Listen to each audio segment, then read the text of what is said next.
Okay, so what? So for the first question, it asks, how are the ideas and information presented connected to what you already knew? Well, as far as like the mentor text, I thought I already had a good idea of what mentor texts were, but I liked how he gave like the concrete definition that they're any text you can learn from by looking at writing and Yeah. and like using the writing Yeah. to learn. So I said that we're already aware that the texts inform writers.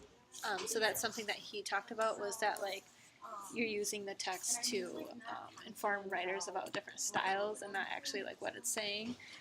And then also that students should choose what to take away from the text. So like you're kind of giving them the lesson of like the style, like the little mini lesson before is you're like giving them the style of writing that you're going after. But then when they're actually writing, they're choosing what they're taking away from it. Like maybe they didn't take that it was like poetic, but they took that there was like metaphors or something. Okay, that's a good point, because when he said that, I was like, well, that kind of contradicts everything we've talked about, because I thought we were supposed to be like telling them what to look for in the text, and then he said to let them figure out themselves, and I'm like, okay, so which one is it? But I guess you can kind of do both.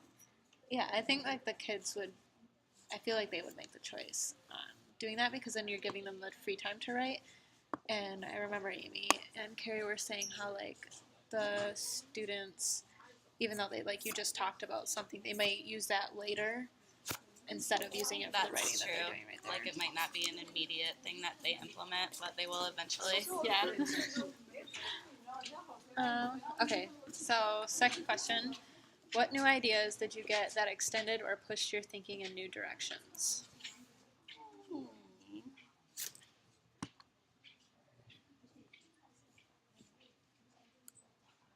Oh, I like the idea of letting kids even like pick their own books to get stuff from.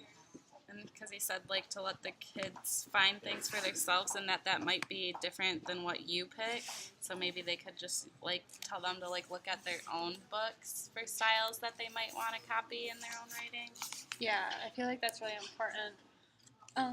Because like I remember just being in different classes, and we would have a set book that like the whole class is reading, and we're reading it for a reason, and then we like discuss the reason that we're reading it for. And instead, like if you introduce like a book to kids, and then they also have their own books that they read on their free time, then you could say, oh, look for this style and this reading.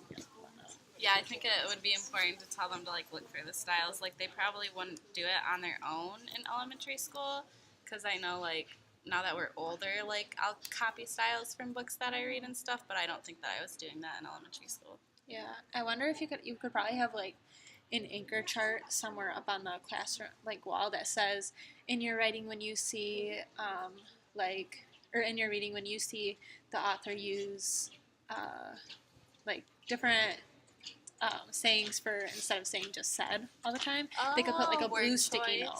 Yeah, and then like they could do that for all different I like that idea. types of things. Yeah, I feel like that would be that'd be cool to have like, oh, look for synonyms for this, and then I think that's important, because a lot of kids, like even my fifth graders, which is probably like the highest level we'll teach, like they are so stuck on the same words when they write, and it makes their stories like seem repetitive even when they're talking about new subjects, because they're just like using the same exact style and words every time. Yeah. So then one thing that I took away from it was that he says that the text is not synonymous with the novel. And I said this is important, like when choosing books, because when I was choosing the books for our mentor text, I kept like trying to like look at what the novel was saying instead of looking for specific text within the novel. And I think we did that more in class. We like looked at the specific text, so that helped. Yeah, it's kind of hard to like get past what the novel or like the story is saying, because that's what we're like used to reading for. Yeah. Okay, so then it says, what is still challenging or confusing for you to get your mind around? What questions, wonderings, or puzzles do you now have? I guess I need a more practice just looking for what I want to take out of a text, because I've never really done it before.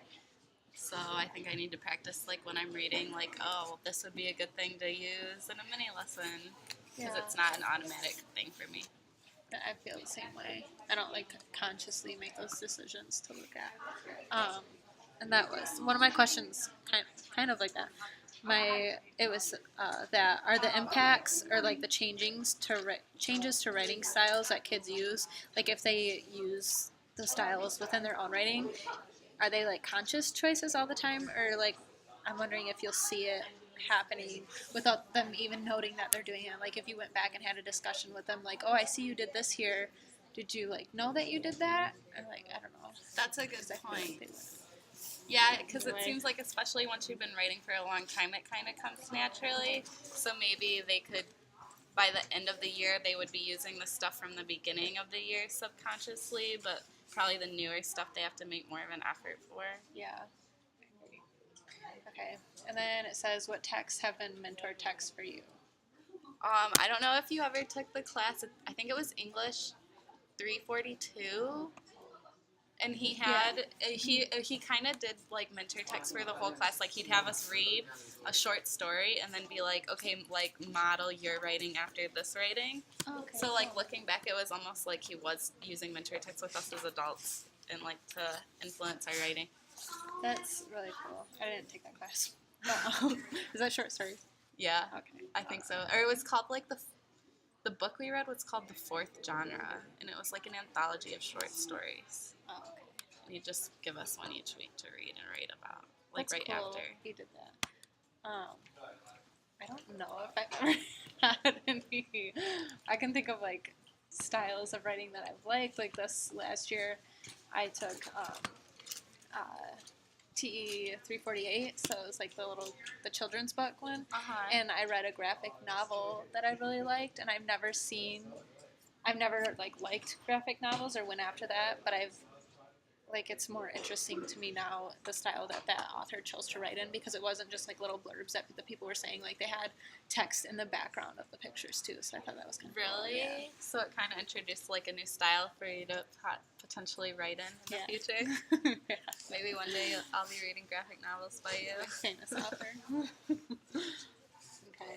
Do you have anything else?